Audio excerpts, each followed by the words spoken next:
So students, today's topic is parallel combination of different electrical cell.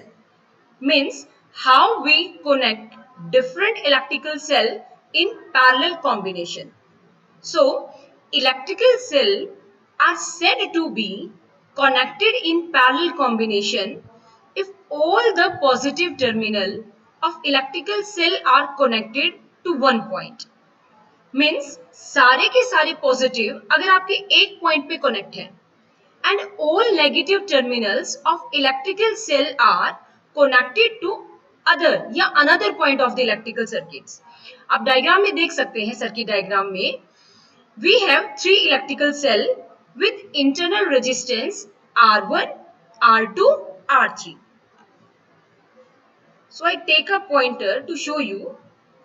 Listen, this is R1, this is R2, this is R3. So all the three registers are internal registers.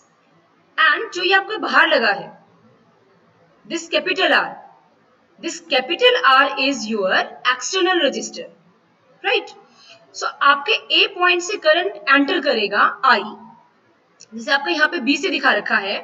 So B point से जब current enter करेगा तो आपका होगा I, लेकिन जैसे ही वो terminal पे जाएगा वो आपका डिवाइड होगा I1, I2, I3 में। सो स्टूडेंट्स, डायग्राम में आपको तीन आपके सेल दिखाए गए हैं जो डिफरेंट वैल्यूज के हैं। अब इसका थोड़ा मैथमेटिकल कैलकुलेशन करते हैं कि इसको हम कैसे लिखेंगे। So student, let two electrical cell of EMF E1 and E2 with internal resistance R1 and R2 respectively are connected in parallel to an external resistance of resistance R. Dear students, circuit diagram में आपके पास तीन sales हैं, right? Mathematical expression को deal करने के लिए, आपको समझाने के लिए यहाँ पे दो आपके सेल लिए गए हैं, क्योंकि जो भी आपका मैथमेटिकल कैलकुलेशन दो के लिए आएगा वो आप तीन के लिए, चार के लिए, पांच के लिए, आप n के लिए कर सकते हैं बच्चों, right? So next is, if V is electric potential difference between cell of parallel. Next is, अब आप एक बार ध्यान से सुने, हमारे पास एक रिलेशन होता है बेटा, V equals to E minus I R, ये एक रिलेशन होता है, राइट? इस रिलेशन से हम एक बारी I1 की वैल्यू निकालेंगे, एक बार हम किसके लिए सोल्व करेंगे इसको, I2 के लिए। कहने का मतलब बेटा, अगर आप I1 के लिए लिखेंगे इसको तो आपको जो स्क्रीन पे ये दिख रही है equation, I1 equal to E1 minus V upon R1, ये आपके पास आएगा। और सेकेंड, जब आप इसी को I2 के लिए लिखेंगे बच्चों तो आपके पास जो स्क्रीन पे है आपको ये ऑब्जर्व होगा। नेक्स्ट इज, लेकिन हमें पता है जब हम किसी रजिस्टर्स को या सेल को पैरेलल में जोड़ते हैं तो पैरेलल में वोल्टेज हमारी होती है सेम, लेकिन जो करंट होता है हमारा, करंट हमारा होता है I1 प्लस I2 इस सेंस में। अगर दो लगे हैं सेल, अगर तीन सेल लगे हैं जैसे आपका सर्किट डायग्राम में है तो आपका होगा I1 plus I2 plus I3 and so on up to. So next step में क्या करेंगे बच्चों, I1 और I2 की वैल्यू, यहां से I1 की वैल्यू और सेकेंड इक्वेशन से I2 की वैल्यू को हम यहां पे पुट कर देंगे, राइट? सो नेक्स्ट इज, हम इसको थोड़ा सा सिंप्लीफाई करेंगे। सिंप्लीफाई का मतलब क्या बच्चों, हम ईएमएफ को एक ब्रैकेट में लेना चाहेंगे और जो पोटेंशियल है वो दोनों में कॉमन आ जाएगा और रेजिस्टेंस को हम सेपरेट ब्रैकेट में लिखेंगे। So I show you. Next step में हमने क्या किया, हमने E1 अपॉन R1 को अलग से सेपरेट किया, E2 अपॉन R2 को अलग से सेपरेट किया, V दोनों इक्वेशन में कॉमन था और रेजिस्टेंस को हमने अलग से कैलकुलेट किया। So next is, we can write I equal to, I think कोई और स्टूडेंट आपका क्लास में यस एंटर करना चाहता है, let them enter.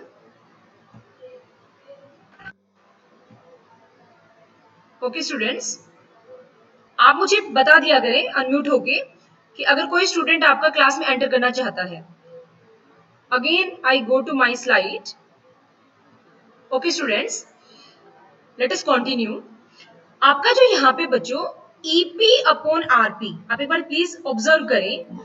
EP upon RP, ये जो आपका कॉम्बिनेशन है, ये आपका किसके इक्वल लिखा गया है? E1 upon R1 plus E2 upon R2 के equal.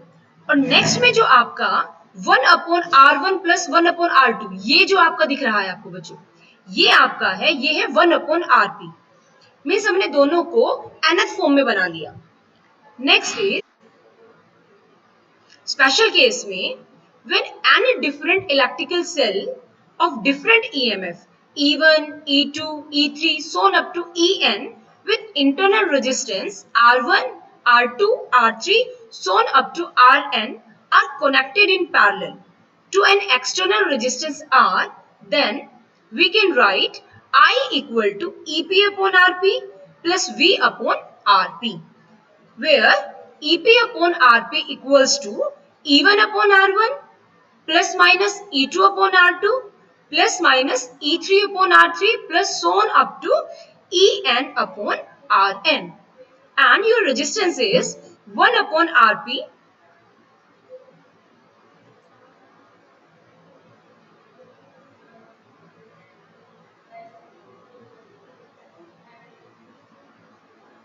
your resistance is 1 upon Rp equal to 1 upon R1 plus 1 upon R2 3 plus so on up to 1 upon Rn. हमने क्या किया है स्टूडेंट्स, यहाँ पे हमने जस्ट nth फॉर्म के लिए लिखा है। ये जो हमारे पास है I, देखो हमने सर्किट डायग्राम में लिए थे 3, मैथमेटिकल कैलकुलेशन सोल्व करने के लिए, समझने के लिए इजीएस्ट वे में जो कम से कम लिया जा सकता है बच्चों, वो आपके लिए जा सकते हैं 2 सेल। लेकिन जरूरी नहीं है कि हमारे सर्किट में 2 या 3 ही सेल हो, मे बी 10 हो सकते हैं, 20 हो सकते हैं, 100 हो सकते हैं, कितने भी हो सकते हैं स्टूडेंट्स। तो उसको कैसे डील करें, राइट? तो उसको कैसे लिखें? तो उसको लिखने के लिए हमें nth टर्म आनी जरूरी है कि how to write our nth term, nth को कैसे लिखें। सो उसके लिए मैंने आपको इक्वेशन आपकी, आप यहां देखें, दिस इज योर इक्वेशन। ये आपकी पोटेंशियल के लिए है, मींस ईएमएफ वगैरह के लिए, और नीचे वाली आपकी किसके लिए है? रेजिस्टेंस के लिए। सो आई होप आपको ये यहां तक का क्लियर है। Next is parallel combination of identical electric cell. देखो बच्चों, पीछे वाला जो टॉपिक था वो सेम था, डिफरेंस क्या है दोनों में? वहां पे सेल थे अलग अलग, जैसे हमने लिया था E1, E2, E3। इसमें स्पेशल क्या है? यहाँ पे सेल है आइडेंटिकल। आइडेंटिकल मीन्स एक जैसे, मीन्स सबका ईएमएफ एक जैसा, उनका magnitude same, and internal resistance is also same. हम यहाँ पे ऐसे नहीं लेंगे E1 plus E2 plus E3, हम यहाँ पे सबको कैसे लेंगे? E plus E plus E, means the value of EMF is same in this topic. So let us start this topic. When an identical electrical cell, EMF E है, internal resistance क्या है? R, small r, external resistance क्या है? Capital R. इनको join करते हैं। सो जो EMF होगा टोटल का, वो हमारा क्या होगा? EP equal to E, because in the parallel combination EMF is same. I think one more student want to join the class, so let them join. Okay Aarti. So students,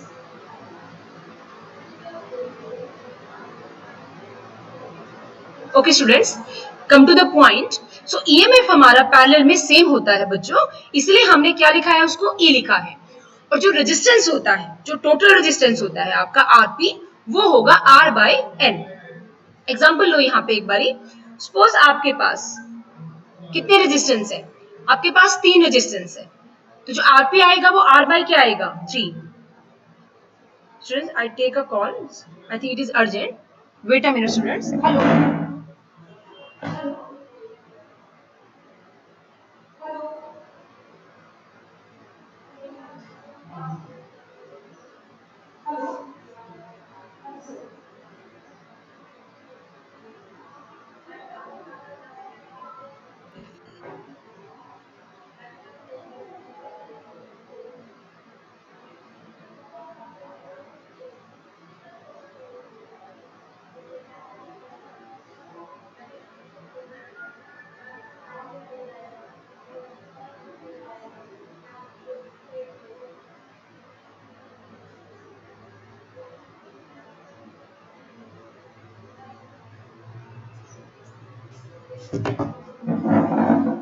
Sorry students, it is a urgent call.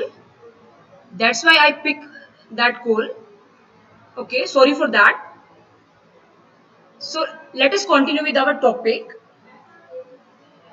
Okay students, हम बात कर रहे थे कि अगर N identical cell आपके parallel में connect होंगे तो जो टोटल ईएमएफ होगा वो ई होगा, और जो एनएथ के लिए टोटल रेजिस्टेंस आपका होगा वो आपका आर बाय एन होगा. So next is when you find out current, so Ohm's law के according I write here, Ohm's law के अकॉर्डिंग क्या होता है बेटा, V equal to I R. Okay, this is famous equation of Ohm's law. अब अगर मुझे यहां से I निकालना है, then I take I equals to V upon R, right? When we compare this ideal equation to our present equation, अगर इसको हमारी इक्वेशन से कंपेयर करें तो हमारी इक्वेशन में हमने V की जगह पे क्या लिया है, E. This is EMF. और अगर हमारे सर्किट में सिर्फ एक रेजिस्टेंस होता तो हम उसको ले लेते कैपिटल R, लेकिन हमारे सर्किट में एक्सटर्नल रेजिस्टेंस के साथ साथ N सेल का इंटरनल रेजिस्टेंस भी है, तो हमें उसको भी इंक्लूड करके चलना होगा. सो इसीलिए हमारे पास इस कॉम्बिनेशन का टोटल रेजिस्टेंस होगा R plus small r by n. I think this is clear to you. Next just कुछ नहीं कर रखा बच्चों, यहाँ पे इसको क्या कर रखा है, सिंप्लीफाई करके एलसीएम लेके इस इक्वेशन को इस फॉर्म में लिखा है. सो आई होप आपको ये क्लियर है. सो नेक्स्ट इज, इस कंडीशन पे जाने से पहले मैं एक बार आपको थोड़ा पीछे वाला दोबारा दिखाती हूँ स्टूडेंट्स.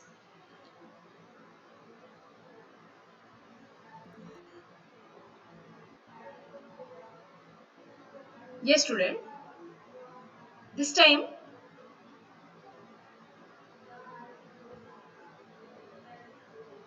ये स्टूडेंट, आई स्टॉप प्रेजेंटिंग